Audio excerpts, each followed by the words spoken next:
Australia के साबका captain ICC hall of fame के पार्ट रिकी पॉन्टिंग उन्होंने लबकुशाई की है बाबर आजम के बैटिंग केस के ऊपर। हाँ, बैटिंग केस ही करते हैं। आउट ऑफ फॉर्म बोल बोल के बाबर के साथ आउट ऑफ फॉर्म बोल करना ज़बान को भी अजीब लगता है।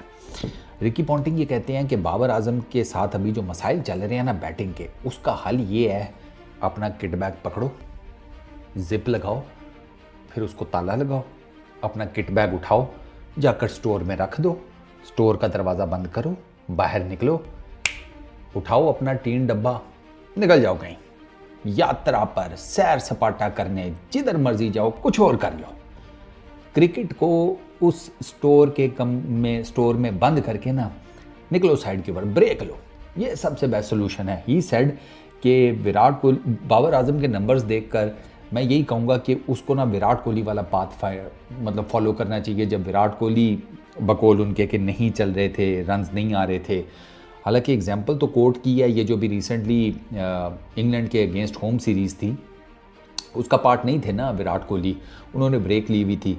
तो रिकी पॉन्टिंग ये कहते हैं कि उसके बाद वो वापस आए तो उन्होंने वर्ल्ड T20 में बड़ी शानदार किस्म की इनिंग्स खेली। ये वाला ब्रेक मेरा ख्याल है कि इस ब्रेक का तो कोई इतना खास फ़र्क नहीं पड़ा विराट कोहली के ऊपर, क्योंकि एक ही इनिंग है ना वर्ल्ड T20 के फाइनल में उन्होंने खेली और वो स्ट्रगल कर रहे हैं टेस्ट क्रिकेट में, आप सब ने देख लिया। लेकिन वो जो ब्रेक लिया था ना विराट कोहली ने, अल्लाह आपका भला करे, 2022 था शायद, उसमें एक उन्होंने ब्रेक लिया था। उस ब्रेक के बाद ना विराट कोहली जब वापस आए थे तो हाँ, तब विराट कोहली के रन्स आना शुरू हो गए थे। वर्ल्ड T20 में पाकिस्तान के अगेंस्ट बड़ी ज़बरदस्त इनिंग्स खेली थी। उसी तरह छोटा छोटा करके फिर कम्स वर्ल्ड कप 2023, उसमें तो विराट कोहली ने, आपको पता ही है, 50 ओवर्स की क्रिकेट के पता नहीं कितने रिकॉर्ड तोड़ दिए। वर्ल्ड कप के highest number of runs 700, 750 plus runs, man of the tournament.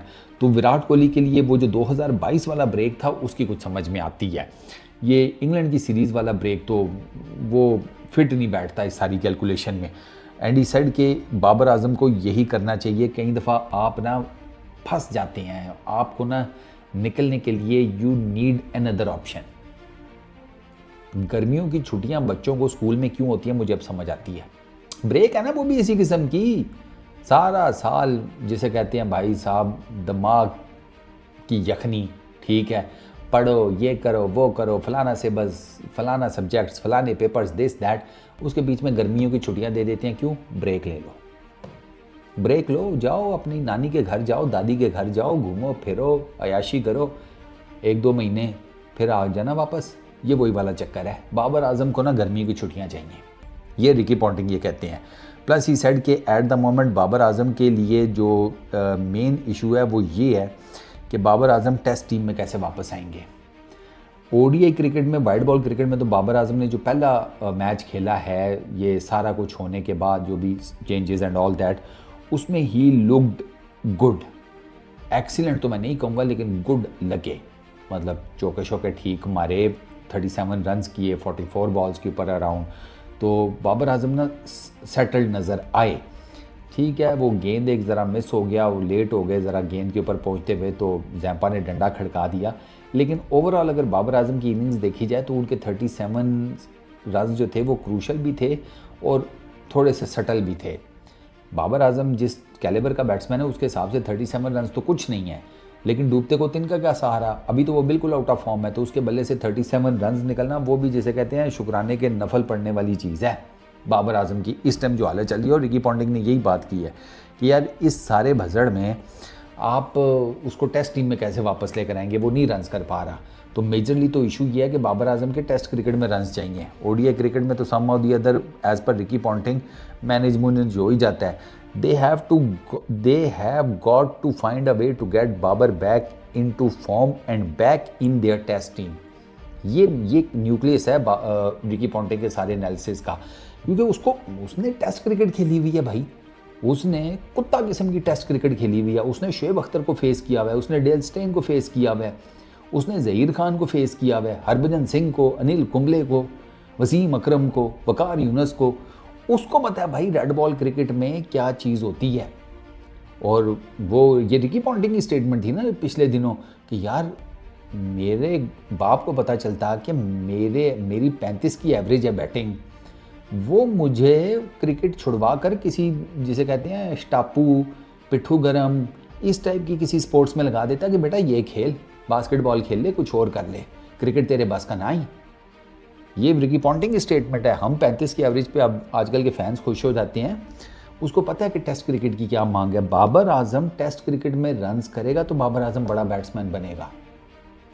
आपने कभी एक बात बताएं, कोई ऐसा बैट्समैन मुझे बताएं कि जो सिर्फ और सिर्फ वाइट बॉल क्रिकेट का बहुत बड़ा चैंपियन हो। नहीं है ना।